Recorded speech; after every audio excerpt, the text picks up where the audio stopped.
¿Qué temperatura tenemos? Hola, hola, hola. Buenos días.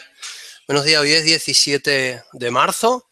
Les saludamos desde el Hospital Puerta del Mar y nuestro hangout de hoy es muy interesante. Es sobre algo que conviene y que merece la pena recordar porque nos ayuda a conocer bien la fisiopatología de las enfermedades. Y se trata, pues bueno, de la embriología de la piel y sus anejos, que nos va a mostrar la doctora Cristina Collante Rodríguez. Adelante, Cristina.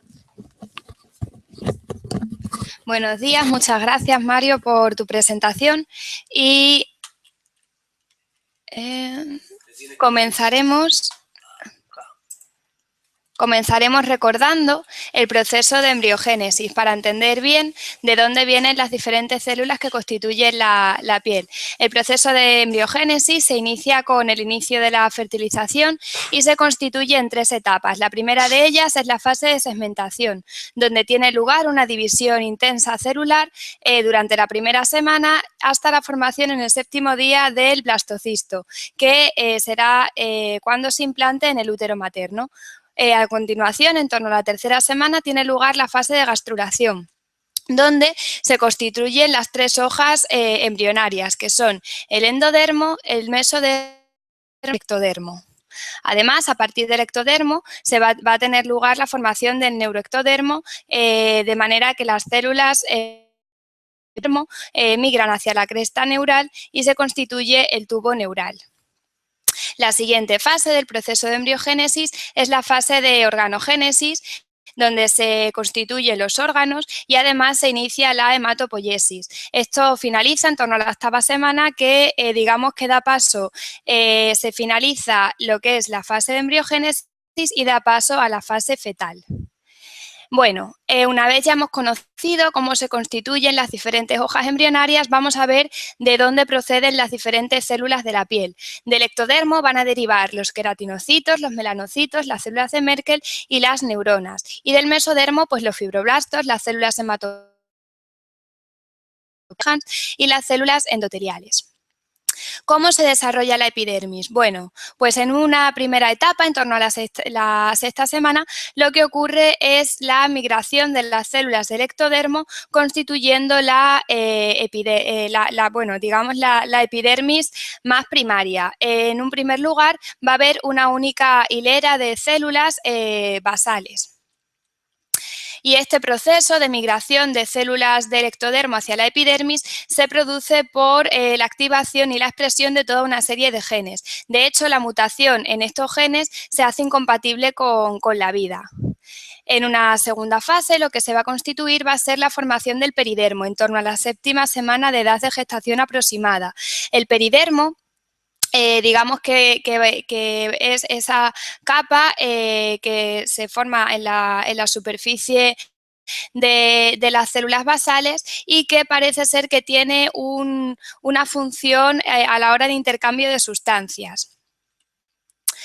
Luego ya el proceso de estratificación va a iniciarse en torno a la 8ª, la 10ª semana de edad de gestación y se va a iniciar con esa hilera de células amarillas, que es una hilera de células intermedias, que van a tener una característica fundamental y va a ser una capacidad de proliferación muy amplia gracias a la expresión del gen P63. Esta capa intermedia, que se va a ir estratificando debido a un proceso de mitosis muy pronunciado, tiene una característica, y es que el hecho de que dividan de forma tan rápida va a hacer que se pueda adaptar al proceso de crecimiento tan rápido que tiene el propio embrión. Ya en torno a la semana 20-22 se va a producir la diferenciación entre los queratinocitos espinosos y granulares, y será en torno a la semana 22-24 cuando ese peridermo del que hablábamos se desaparezca y se constituya lo que es la capa de queratina, ¿no? Aparezca el estrato cornificado y tenga una estructura similar a la de la piel adulta, aunque no va a adquirir su función tal como en la piel adulta hasta la 3ª semana posparto. ese peridermo que vemos que se va a desintegrar y va a quedar en torno al líquido amniótico, va a ser después la vernis caseosa que envuelve a lo que es el bebé, al neonato, después del parto. Y aquí algunas imágenes. En la imagen A vemos esa capa bidimensional constituida por las células basales y el peridermo. En la capa B lo que vemos ya son el epitelio estratificado con esas células intensamente proliferativas de las que hablábamos. Y ya en la capa C vemos ese esbozo de queratina y una piel ya con una estructura muy similar a la del adulto. Aquí un folículo con el superior de lo que va a ser la futura glándula sebácea y abajo la inserción del músculo piloerector. ¿Tiene relevancia clínica? Pues sí, es importante conocer este proceso de deformación de la piel, ya que algunas patologías pues se van a distribuir siguiendo las líneas de Blaschko. Las líneas de Blaschko son esas, digamos, rutas migratorias que siguen las diferentes células de la piel a lo largo de todo el proceso de embriogénesis. Aquí, por ejemplo, vemos un líquen estriado, que es una patología cutánea que aparece especialmente en la edad pediátrica, en torno a los 6 años y los 14 años de edad, y constituye la formación abrupta de pápulas que van a seguir una distribución lineal, como vemos en la imagen, siguiendo las líneas de Blaschko y como vemos en una disposición lineal no metamérica, tiende a su resolución espontánea. De ahí la importancia de conocer cómo migran las células de la piel en el proceso de embriogénesis. Luego hay otra serie de patologías, por ejemplo, como ocurre, por ejemplo, en el bebé collodion, que digamos es la fase inicial de determinados procesos de alteración de la queratinización, ya sea la ictiosis laminar o la eritrodermia ictiosiforme congénita. Se inician con este bebé collodion y posteriormente lugar a lo que es el fenotipo de cada enfermedad. Y bueno, también es verdad, no es una situación patológica, pero aquellos bebés prematuros por debajo de las 28 semanas de edad gestacional, lo que va a haber va a ser una piel tremendamente inmadura, por lo cual se va a aumentar el riesgo de infecciones, se va a aumentar el riesgo de deshidratación y va a haber un mayor de riesgo de absorción percutánea de medicamentos. Es una situación no patológica porque conforme va avanzando el paso de los meses, la piel va adquiriendo su morfología madura. Sin embargo, es verdad que hay que tener ciertos cuidados especiales con los niños prematuros. ¿Y qué ocurre con las células especializadas de la epidermis? Bueno, pues por una parte tenemos los melanocitos. Los melanocitos son derivados de la cresta neural. Recordemos la formación del neuroectodermo de la que antes hablaba. De la cresta neural van a ir migrando a las diferentes partes de la epidermis y van a tener en la parte del tronco una migración lateral y posteriormente ventral.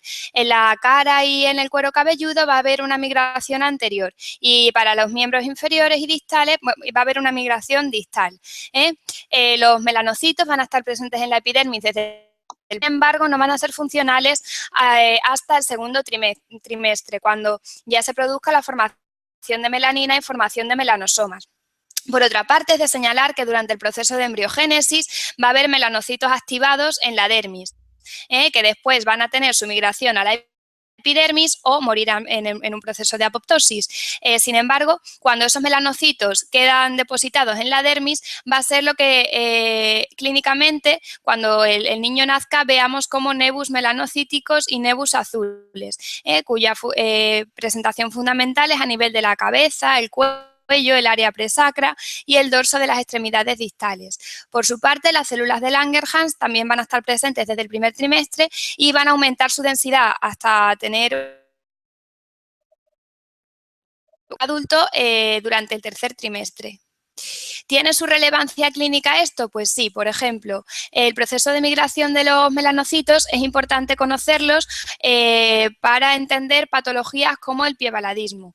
Aquí lo que vemos es la presencia de manchas acrómicas, fundamentalmente distribuidas, por ejemplo, en lo que es la porción central del abdomen, en la cara y en las extremidades, así como el mechón blanco en la porción del pelo. Lo que se produce aquí es una migración fallida de los melanocitos a nivel distal.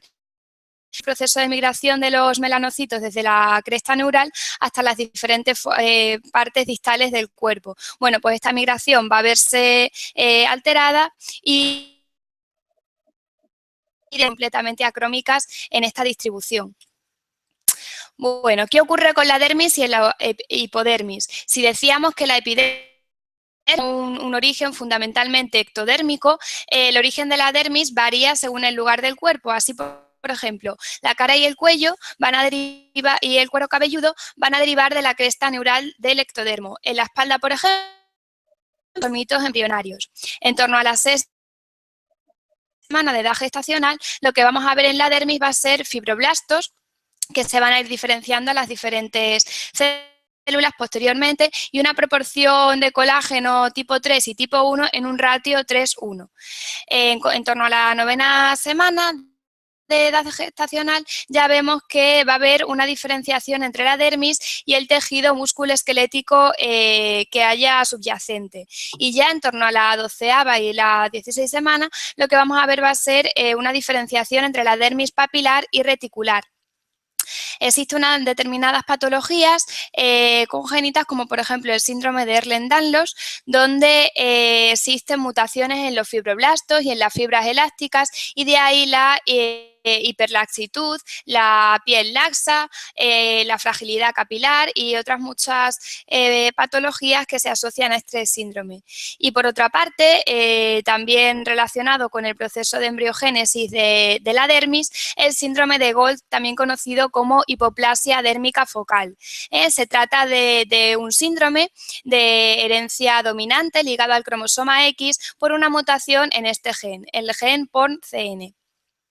Lo que ocurre, bueno, decir que los varones mueren de forma intrauterina y las niñas, debido a la inactivación aleatoria del cromosoma X, sobreviven, pero clínicamente se va a manifestar en aquellas regiones donde el cromosoma X mutado esté activo. Va a haber una hipoplasia dérmica focal, siguiendo las líneas de Blaschko, alternado con focos de piel sana donde el cromosoma X esté inactivado. Además, asocia múltiples otro tipo de alteraciones morfológicas como esqueléticas y dentales.